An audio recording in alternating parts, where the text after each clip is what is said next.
They say revenge is a dish best served cold. But sometimes, revenge is a manila envelope served at a birthday party in front of 50 witnesses.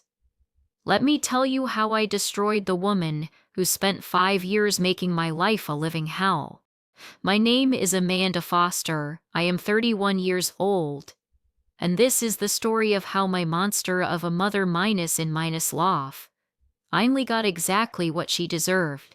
I met my husband Derek when I was 23. He was kind, funny, successful, and we fell in love fast. We got married after dating for 2 years, and everything was perfect.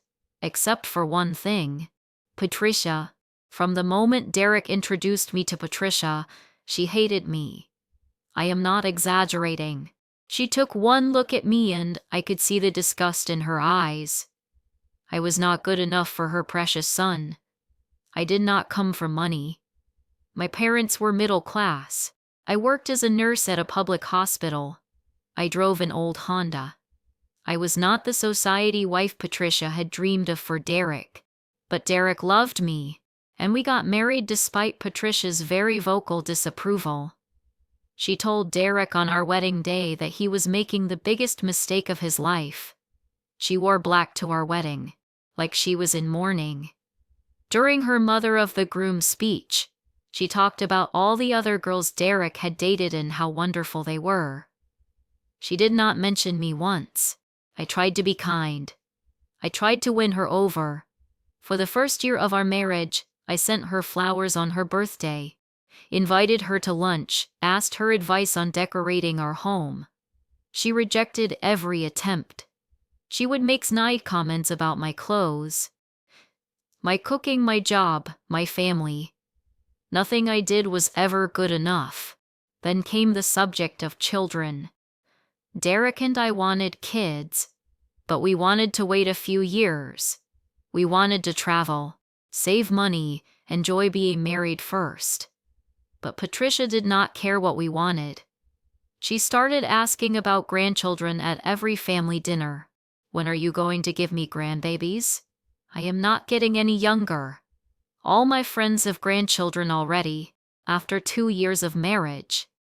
Derek and I decided we were ready to start trying for a baby. We were excited. We told Patricia at a family dinner, thinking she would finally be happy with me. She was happy for exactly 3 months. Then when I did not get pregnant right away, the comments started. Still no news? She would ask with fake sympathy every time she saw me. Maybe you should see a doctor. Something might be wrong with you. Derek comes from a very fertile family. His father and I had 3 children easily. After a year of trying, Derek and I did see a fertility specialist. We went through all the tests. The doctor told us that everything looked normal with both of us. Sometimes it just takes time. He said to keep trying and not to stress about it. But Patricia was relentless. She started calling me barren. Actually using that word. My poor son married a barren woman, she would say to her friends right in front of me. Derek wants children so badly, but she cannot give him any. It was not just the comments. Patricia started telling Derek he should leave me. She would pull him aside at family events and tell him he deserved a wife who could give him children. She said I was defective. She said I had trapped him with my looks and now he was stuck with damaged goods. Derek defended me every time. He told his mother she was out of line, that we were going through this together, that he loved me no matter what.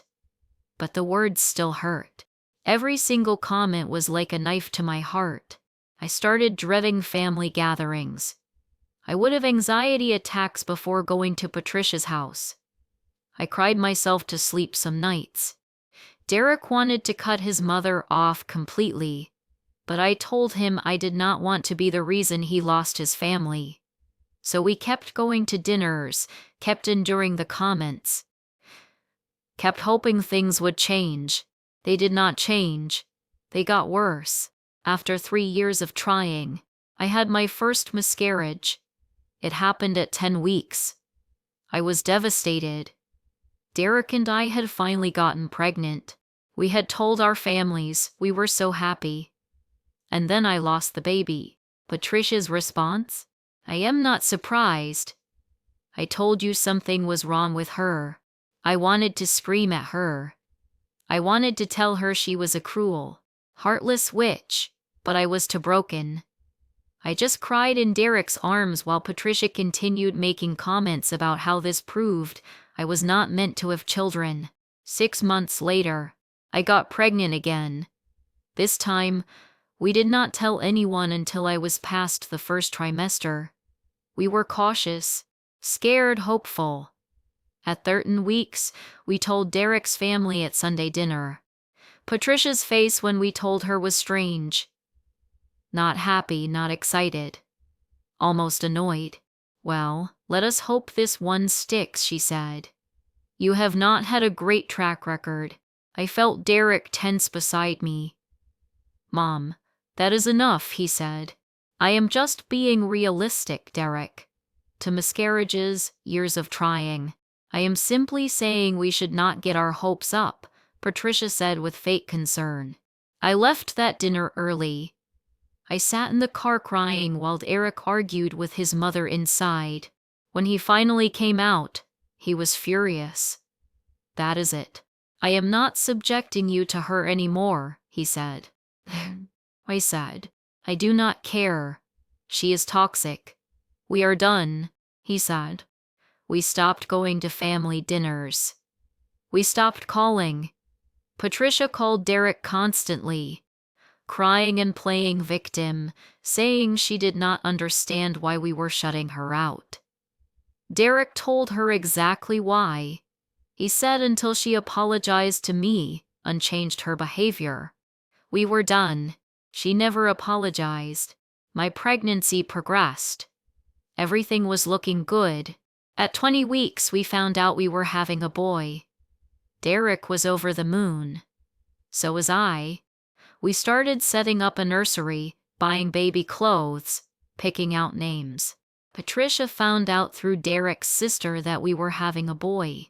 She called Derek, sobbing, begging to be part of her grandson's life. She promised she would be better, that she would never say another cruel word to me. Derek was skeptical, but I could see he wanted to believe her. She was his mother. After all, against my better judgment, I agreed to let Patricia back into our lives. But I set boundaries. No comments about my pregnancy, my body, or my ability to be a mother. One cruel word and she was out again. For a few months, Patricia was on her best behavior. She even bought gifts for the baby. She asked how I was feeling. She seemed like a different person. I started to think maybe, just maybe, becoming a grandmother would change her. Then at 32 weeks pregnant, I went into early labor. It was terrifying. I was rushed to the hospital. The doctors managed to stop the labor, but I had to be on strict bed rest for the rest of my pregnancy. There were complications. My blood pressure was dangerously high. The baby was not growing as much as he should be. Every day was scary. Derek was amazing. He took time off work to take care of me. He was by my side constantly. His sister and father came to visit, brought food, helped around the house. Patricia came once. She stayed for 15 minutes, looked around our house with disapproval, and said, "This is what happens when women wait too long to have children. Your body is not meant to handle pregnancy at your age." I was 30 years old. Not exactly ancient. "You need to leave," Derek said, his voice shaking with anger. "I am just stating facts." Derek, if she had gotten pregnant earlier, like I told you both to do, this would not be happening, Patricia said. "Get out. Now," Derek said. Patricia left in a huff, crying and playing victim to anyone who would listen. She told the family that Derek and I had kicked her out while I was on bed rest. that we were keeping her grandson from her, that I was poisoning Derek against his own mother. At 36 weeks, my doctors decided to induce labor. My blood pressure was too high, and they were worried about the baby. It was the scariest day of my life. But after 12 hours of labor, our son was born. 6 pounds, 2 ounces of perfect, beautiful baby boy. We named him Oliver. Derek cried when he held him. I cried. It was the happiest moment of my life. Patricia showed up at the hospital uninvited. She walked into my room while I was nursing Oliver and tried to take him from my arms. "Let me hold my grandson," she demanded. "No," I said firmly. It was the first time I had ever directly refused her anything. "Excuse me?" Patricia said, shocked. "You do not get to hold him. You need to leave," I said. "I am his grandmother. You cannot keep me from my grandson." Patricia shouted. Derek stepped between us. "She can and she will. You have spent 5 years being cruel to my wife. You called her barren. You mocked her miscarriages. You blamed her for pregnancy complications. You do not get to play loving grandmother now. Leave." Patricia started crying, the fake kind where she was trying to manipulate Derek. "I cannot believe you are treating me this way. I am your mother. I gave birth to you, and Amanda just gave birth to my son after years of your abuse. I am choosing them. Leave now, or I will have security remove you," Derek said. Patricia left, but not before shooting me a look of pure hatred. "You turned my son against me. You will regret this," she hissed. We brought Oliver home 3 days later. Life was exhausting but wonderful. Middle of the night feedings, diaper changes, baby snuggles. Derek and I were tired but so happy. We had our little family. Patricia tried multiple times to reach out. She sent gifts that we donated. She called constantly until Derek blocked her number. She showed up at our house once, and Derek told her through the closed door that if she did not leave, he would file a restraining order. But Patricia was not done. She started telling people that Derek had cut her off for no reason, that I had brainwashed him, that she was a victim of parental alienation. She cried to anyone who would listen about the grandson she was not allowed to see. Some family members believed her. Dark Sant called him, saying he was being too harsh, that Patricia was just excited about being a grandmother. Derek told his aunt the truth about Patricia's years of abuse, but his aunt did not want to believe it. She said I was being too sensitive, that Patricia was just old-fashioned. That is when I decided enough was enough. See, there was something I had not told anyone, not even Derek. Something I had discovered right after Oliver was born. When I was going through Patricia's Facebook page, looking at all the posts where she played victim, I noticed something odd in an old photo album. There was a picture of Patricia as a young woman, maybe early 20s, holding a baby. The caption said "Throwback Thursday to my younger days." The baby in the photo was clearly not Derek or his siblings. They were all born years after this photo was taken based on Patricia's age. I started digging. I am not proud of this, but I became a bit obsessed. I went through old social media posts, public records, anything I could find, and I discovered something shocking. Patricia had a daughter before she married Derek's father, a daughter she gave up for adoption when she was 22 years old. I found the adoption records. They were not sealed in the state where the adoption took place. The daughter's name was Jennifer. She had been born in 1978 and adopted by a family in Ohio. I took it a step further. I hired a private investigator.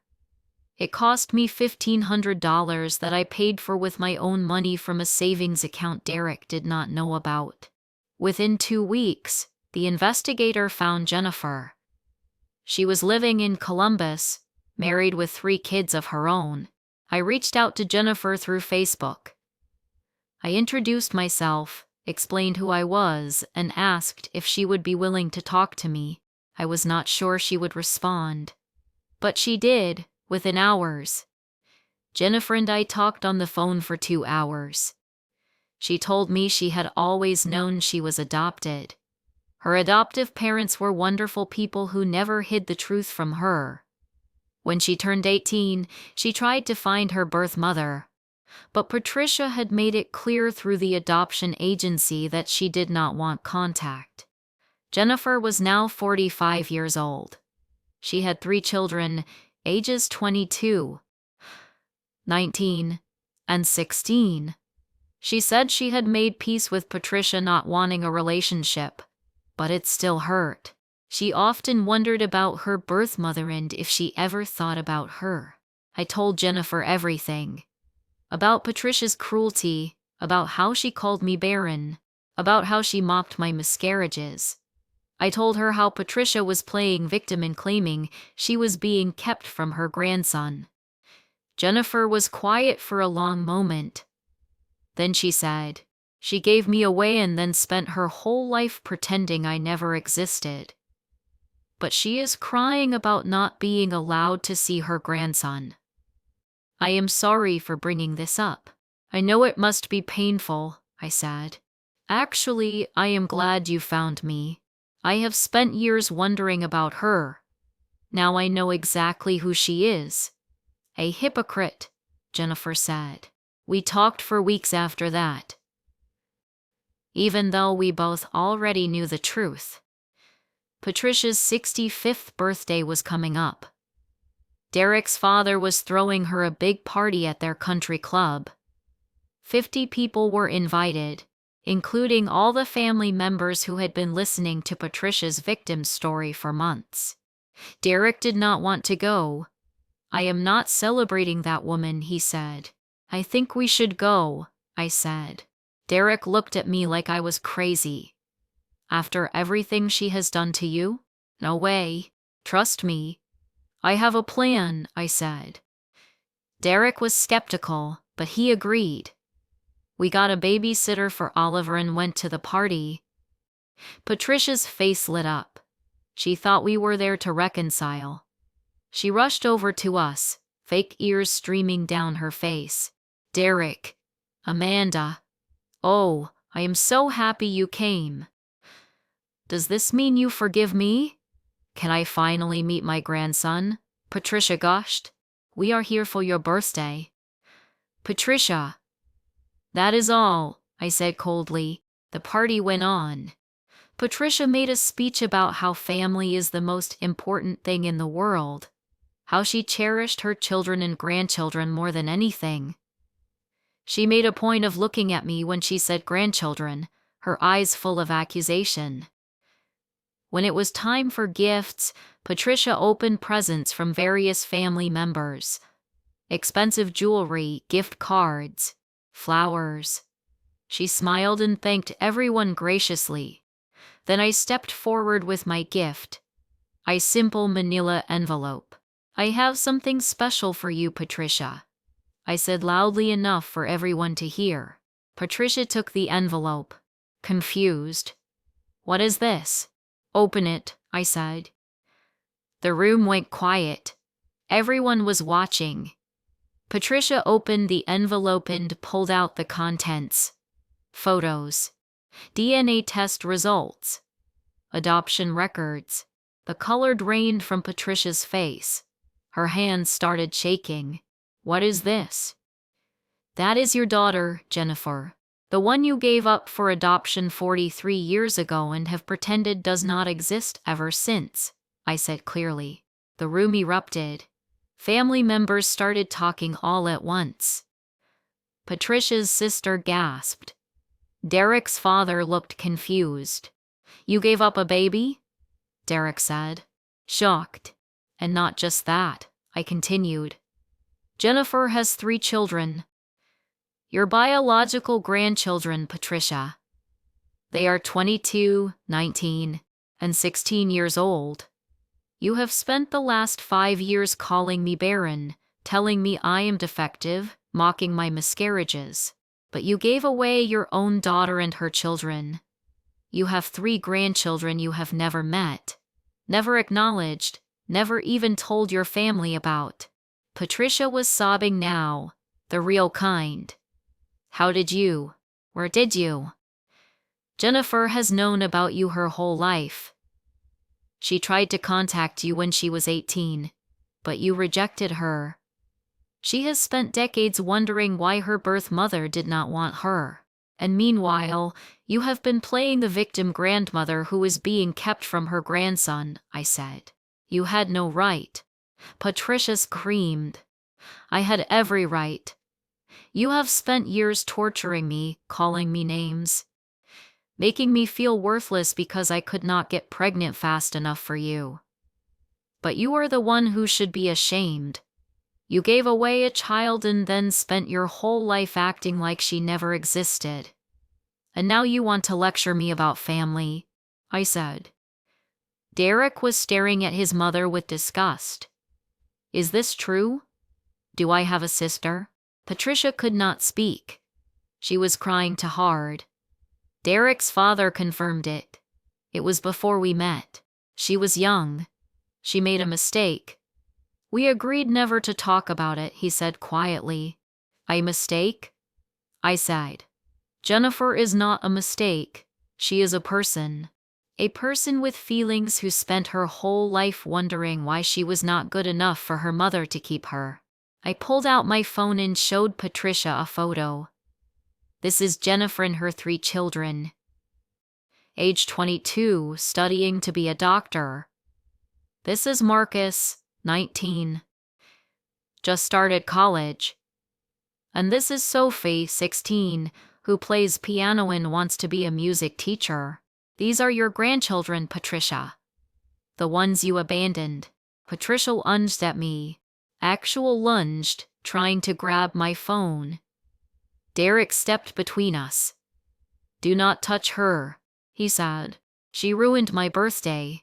She brought my past into my present. She had no right. Patricia screamed. You ruined your own birthday by being a terrible person, I said calmly. Everyone here needs to know the truth about you. You are not a victim. You are a bully and a hypocrite. We left the party. Half the family followed us out, demanding explanations. I gave them all Jennifer's phone number and told them if they wanted to know the truth, they could call her themselves. The fallout was spectacular. Derek's father filed for divorce. He said he could have forgiven the secret child, but he could not forgive Patricia for how she treated me. He said he had watched her abuse me for years and done nothing, and he was ashamed of himself. Derek's siblings reached out to Jennifer. She came to visit, and they met their half-minus sister for the first time. Derek was angry at first, angry at his mother for lying. But he welcomed Jennifer with open arms. She is part of our family now. Her kids call Derek Uncle Derek and they FaceTime with Oliver every week. Patricia tried to reach out to Jennifer after the party, but Jennifer refused contact. You had 43 years to be my mother. You do not get to decide you want a relationship now just because you got exposed, Jennifer told her through a lawyer. Patricia's friends abandoned her one by one as the story spread. Turns out nobody wants to be friends with a woman who gave away her daughter and then spent decades bullying her daughter minus law about fertility. Patricia tried to sue me for invasion of privacy. The lawsuit was thrown out. Everything I revealed was public record or information given to me by Jennifer with her permission. Derek and I are closer than ever. Oliver is now 18 months old in the light of our lives. We just found out I am pregnant again, 12 weeks along. This time I am not scared. I am just happy. Patricia sent a letter last month. She said she was sorry, that she had been wrong, that she wanted another chance. Derek burned the letter without reading it to me. She does not deserve your forgiveness, he said. I know, I said, and she is not getting it. Jennifer and I talk almost every day now. She is like the sister I never had. Her kids adore Oliver. We are planning a vacation together this summer, all of us.